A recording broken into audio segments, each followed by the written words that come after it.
En primer lugar, felicitar al CEDLA por este enorme esfuerzo y agradecerles por regalarnos esta herramienta tan valiosa.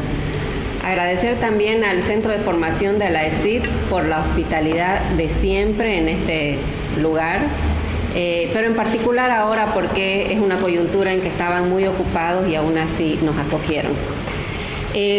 Yo les voy a hablar un poco de los antecedentes y potencialidades de las encuestas de uso de tiempo en general y de algunas puntas o líneas de investigación y usos de políticas a partir de la encuesta del CEDLA. Los antecedentes en América Latina me los voy a saltar un poco porque han salido en las presentaciones de la ISI y de Silvia, pero solo quisiera destacar que, como han visto en la presentación metodológica, esto tiene toda una ciencia detrás, ¿no? Y una ciencia acumulada. Por eso es que es un esfuerzo tan valioso, ¿no? A nivel global, el impulso, a nivel mundial quiero decir, para este tipo de encuestas nace a partir de la Conferencia Mundial de la Mujer de Beijing de 1995, que ustedes habrán escuchado. Bajo ese impulso se crea un clasificador uniforme de actividades de uso de tiempo, conocido como IACTUS por sus siglas en inglés, mundial digo. Pero con el transcurrir de los años, en la región, en América Latina, vimos que no nos acomodaba del todo. Y de ahí surge la CAUTAL, que es la clasificación de actividades de uso de tiempo para América Latina.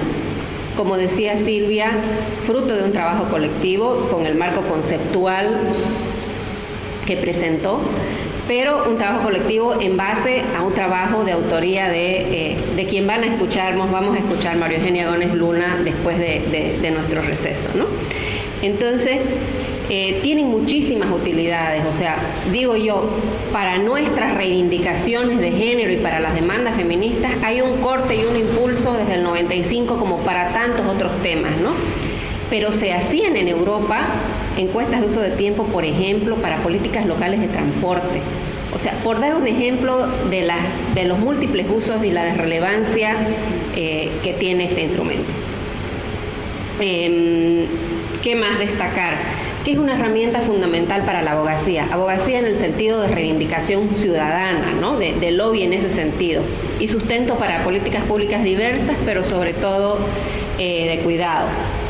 En la mayoría de los casos han sido aplicadas por los INE, por los Institutos Nacionales de Estadística. Hay dos casos en que fueron aplicadas por universidades, que son Uruguay y Costa Rica, pero fue la primera encuesta y después tomó la posta el INE como corresponde, como tendría que ser, digamos, ¿no? Varios años atrás es lo que estoy comentando. ¿Y cuáles son los antecedentes en Bolivia? En Bolivia este es el primer esfuerzo de estas magnitudes, es la primera encuesta con estas características, pero vamos a hacer un recuento de los antecedentes. El primer antecedente, y que lo hemos usado muchísimo y que eran un par de preguntas, imagínense lo que se puede usar esta encuesta entera, es que el 2001 se anexa una batería de preguntas a una encuesta de hogares, ¿no?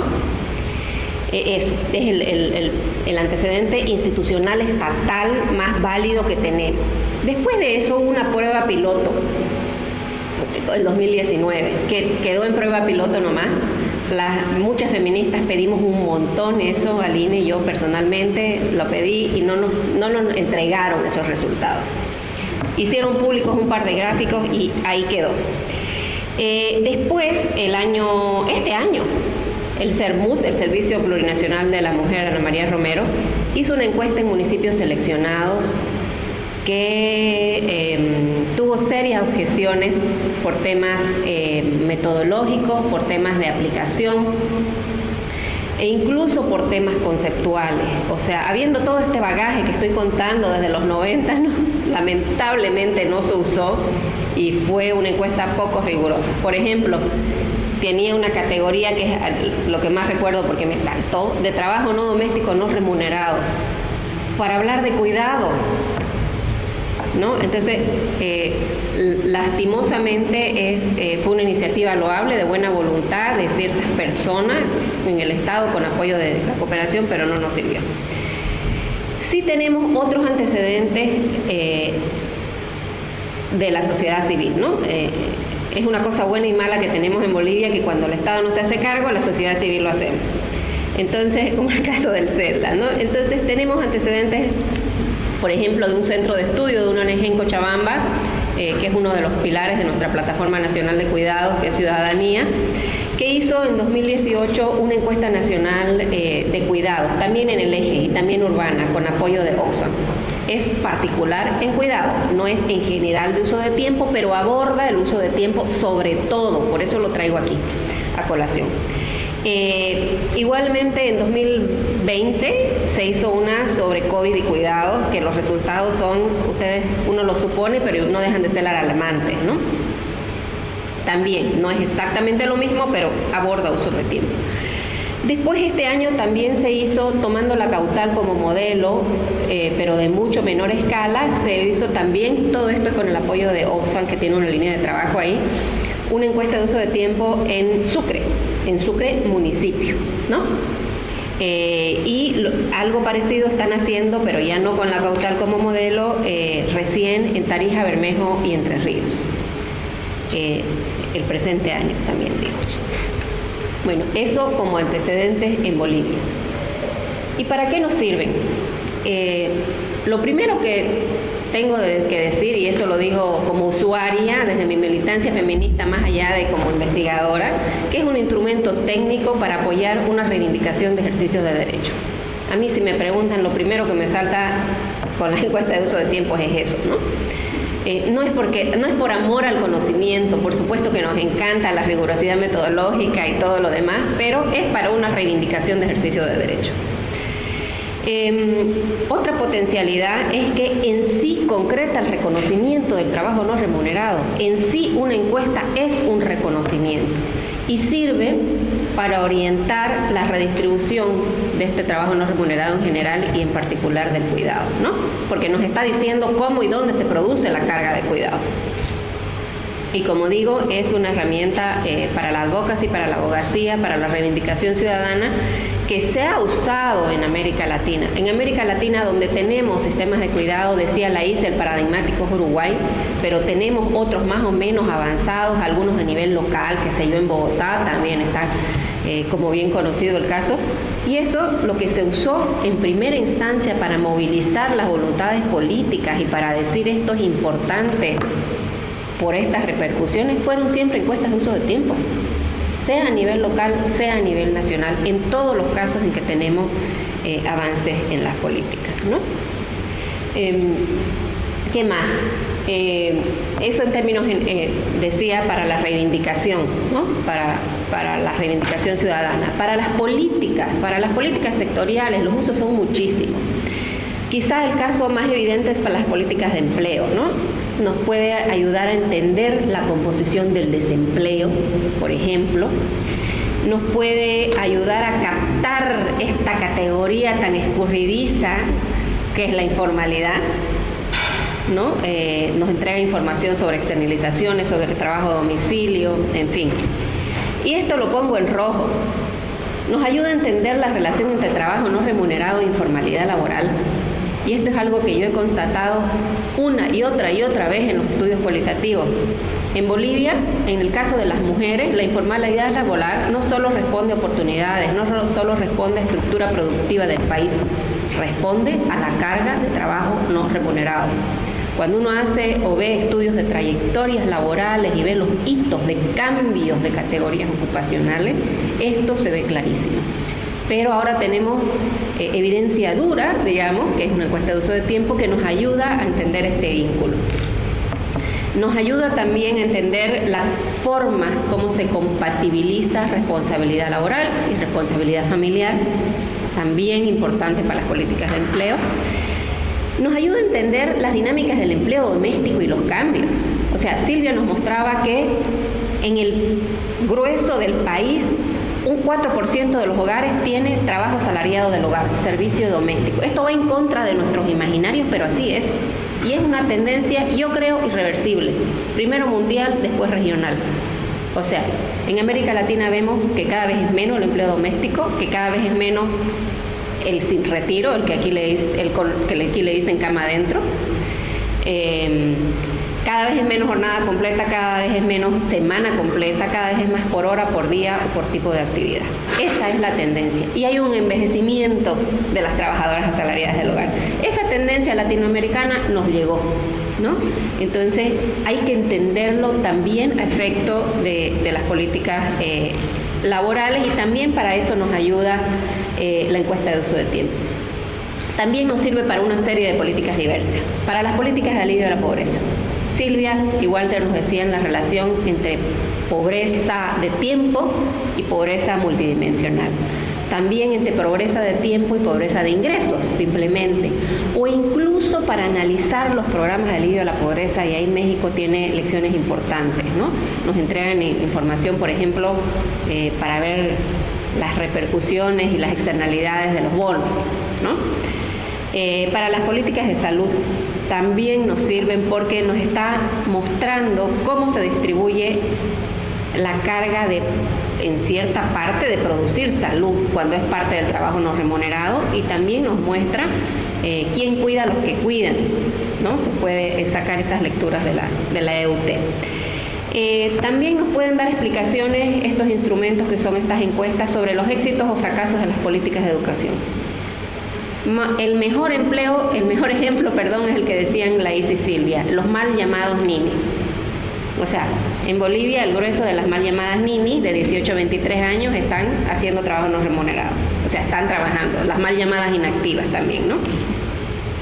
También nos entrega la encuesta de uso de tiempo información útil para las políticas de seguridad social.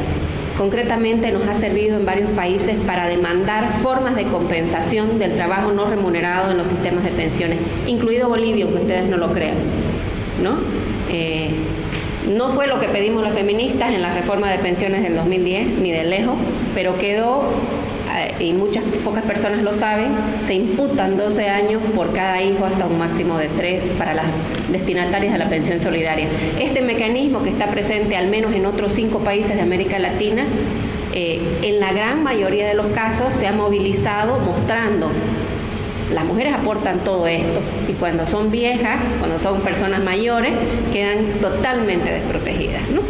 Entonces, ha sido un argumento para movilizaciones en ese sentido, también para demandar particiones más equitativas en casos de divorcio, ¿no? Hay jurisprudencia americana, hay jurisprudencia en varios países, Chile entre ellos, en la partición de bienes, como tenemos nosotros como unidad ganancial, ¿no? Que es una sola masa, y al momento de divorcio, y a la mujer le dicen, demuestra que se ha perjudicado en su trayectoria laboral por aportar esto. ¿Y en base a qué lo demuestra?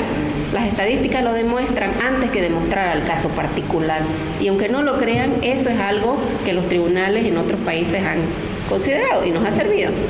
También nos ha servido nosotros tenemos, para contarle a Laís, que no es de acá, un sistema de administración de pensiones estatal, pero con capitalización individual. O sea, se estatizó la industria de AFP, como quien dice.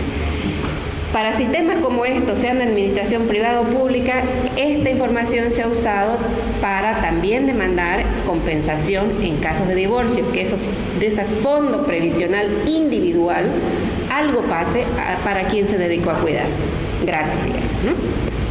Entonces, digo, la fuerza argumentativa que nos da esta herramienta es realmente amplia y valiosa. Ahora, obviamente su uso enfrenta dificultades. Una dificultad innegable para que esta información sea utilizada por el propio Estado para sus políticas es que no sea producida por el Estado.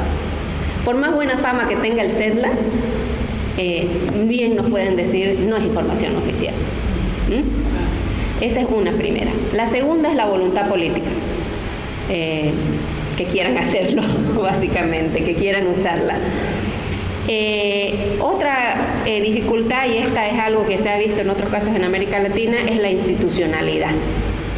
Nuestros sucesivos cambios de gobiernos y el desconocer lo que hizo el anterior es terrible, ¿no? Y la falta de capacidades institucionales. Hay que saber usarla y saber para qué sirve, ¿no? Y eso tiene que ver con capacidades institucionales. Y esto se encuadra en otras dificultades más amplias, pero que no son tan difíciles de trabajar, que es el diálogo difícil entre las políticas públicas y los indicadores de género. Los indicadores de género a las esferas decisorias les son más ajenos que otros indicadores. Si yo digo desempleo, todo el mundo va a saber lo que es, ¿no? Si yo digo X porcentaje del PIB en gasto social, todo el mundo va a saber lo que es. Pero si yo empiezo a hablar de los indicadores que nos mostró Silvia, los políticos no saben, los desconocen totalmente, ¿no? Pero también desconocen otros indicadores de género, no solo esto. Entonces ahí hay un diálogo difícil que hay que mejorar. Esto no es parte del acervo de las esferas decisorias. Entonces tenemos que lograr que las esferas decisorias, los ejecutores de políticas, también departamentales y también municipales, ojo, entiendan la relación entre el uso de tiempo y la política de su competencia, ¿no? Y para eso tenemos que presentar la información, y esto es un llamado a quienes presentamos la información de manera pertinente, que entienda para qué le sirve, y persuasiva. Eso en cuanto a las dificultades, pero también tenemos la buena noticia de que incluso para esas dificultades tenemos algunas lecciones de América Latina sobre la utilización de estas encuestas, ¿no? Como decía Laís, el caso de que Brasil llegue un poquito después a hacer sus políticas de cuidado es que se beneficia de lo andado de la región. Aquí también lo mismo podemos decir en Bolivia, ¿no? Ya sabemos, por ejemplo, que todavía quisiéramos que se usen más las encuestas de uso del tiempo, pero es muy creciente su utilización en América Latina y eso es una buena noticia. También sabemos que el mayor estímulo para que se produzca esa información es que se use. O sea, si queremos que se sigan produciendo periódicamente encuestas de uso del tiempo, tenemos que usarlas. O sea, eso me ha pasado, por ejemplo, el ejemplo que me viene primero a la cabeza, que hubo toda una movilización de población joven en Guatemala para demandar que sea periódica, que no se haga una vez, que se haga cada 4 años, por decirle, y el INE dijo, ¿para qué si nadie la usó? Y claro, la usaron, 4 feministas la usaron, pero no masivamente, ¿no? Entonces aquí tenemos, yo creo, algo que aprender y un llamado de atención. Y para eso pueden establecerse cruces del trabajo no remunerado, como digo, y del uso de tiempo con cada área de la política. Y ahora, para ir cerrando, tengo dos paginitas aquí de algunos hallazgos que a mí me resultan muy sugerentes para su uso en políticas y para futuras investigaciones de la encuesta que nos convoca, ¿no? Algo que yo suponía, pero que así fue bueno comprobarlo y me parece sorprendente igual, es que la población económicamente activa de las mujeres es más alta en los extremos de los quintiles de ingreso, ¿no? Eso quiere decir que nos estamos perdiendo la clase media, ¿no? Y que son frecuentemente olvidadas de las políticas. Son las missing middle que dicen los gringos. No califican para una serie de políticas, están a su suerte, digamos, y es un tipo de empleo que no puede cargar a los hijos en el aguayo, en un mercado, en un cuidado pasivo, ¿no? O de actividades simultáneas. Entonces, en términos de país, eso me parece así como bien brutal perderse a las mujeres de la clase media, ¿no? En consonancia con eso, entre las desigualdades de dedicación horaria y el trabajo no remunerado, uno dice no son tan pronunciadas como podría esperarse al interior de las mujeres, la brecha intragenérica que decimos, pero hay una brecha intragenérica. Y quintiles 2 y 3 dedican más, ¿no? En consonancia con lo que acabo de decir, de que están menos en el mercado laboral las mujeres de la clase media. Y ahí mismo está parte de la respuesta, están más en el trabajo no remunerado. Eso es muy brutal. Y eso es muy, a mí me ha hecho mucho sentido, vuelvo por los trabajos cualitativos. Y en Santa Cruz es brutal por la cantidad de mujeres migrantes del resto del país y de provincia que tenemos, porque son mujeres sin redes familiares. Yo hice entrevistas de más para un estudio no hace mucho, entrevistas que tuve que descartar por X motivo, pero eran justo este grupo de mujeres de La Paz, de Cochabamba, de provincia, de Tarija, de Sucre, de todos lados, de clase media, profesionales, y sin alternativas para compartir su cuidado. Ni qué les digo si eran jefas de hogar, ¿no? No clasifican para las guarderías municipales, tampoco alcanza la cobertura. No, aquí hay un paréntesis. Hicimos el levantamiento con Carmen Sánchez para Santa Cruz y La Paz de primera infancia de cobertura pública de cuidado. En Santa Cruz es el 13%, 13,5%, y es la ciudad del país que tiene más cobertura pública. La Paz tiene el 13%, ¿no? Bueno, ese 13,5% de guarderías municipales, todavía se llaman guarderías acá mal llamadas, hay que demostrar, ni les digo lo que hay que demostrar. Todas esas migrantes de clase media no entraron, pero tampoco les da para pagar un jardín infantil privado. Y están fuera, ¿no? Digo, muy consistente con el resultado de la encuesta que ahora nos presenta esta como evidencia más dura.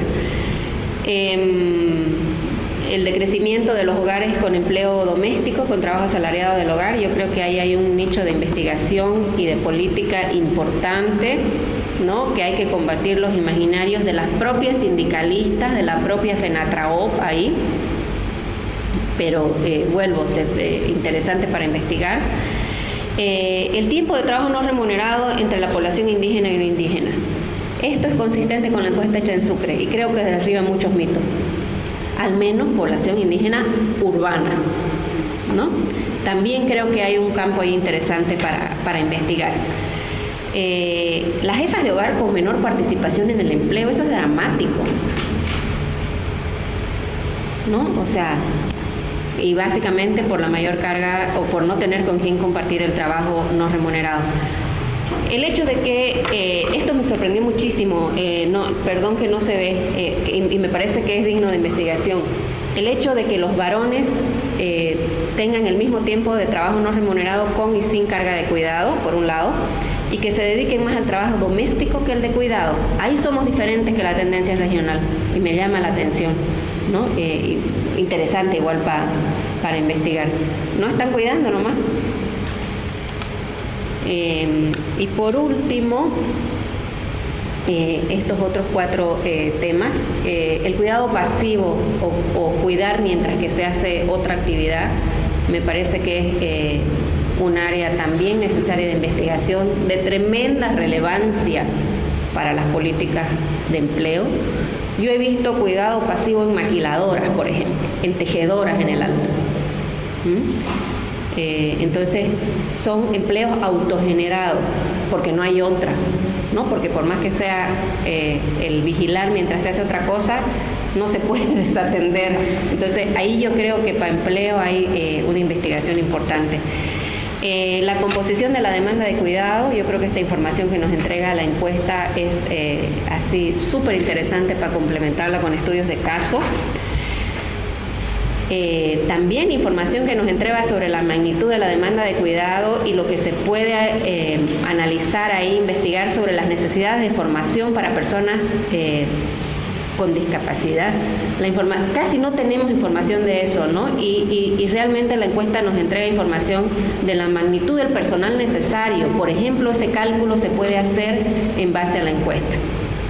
Y por último, nos entrega insumos para cuantificar la demanda y para hacer los estudios de costeo para financiar los servicios de cuidado. Eso yo creo que es algo que está ahorita, por ejemplo, en la agenda de ONU-Mujeres y que hay que pasar el mensaje, ¿no? Hay que decirles que está este insumo para que trabajen en ese sentido. Y eso es todo. Muchas gracias.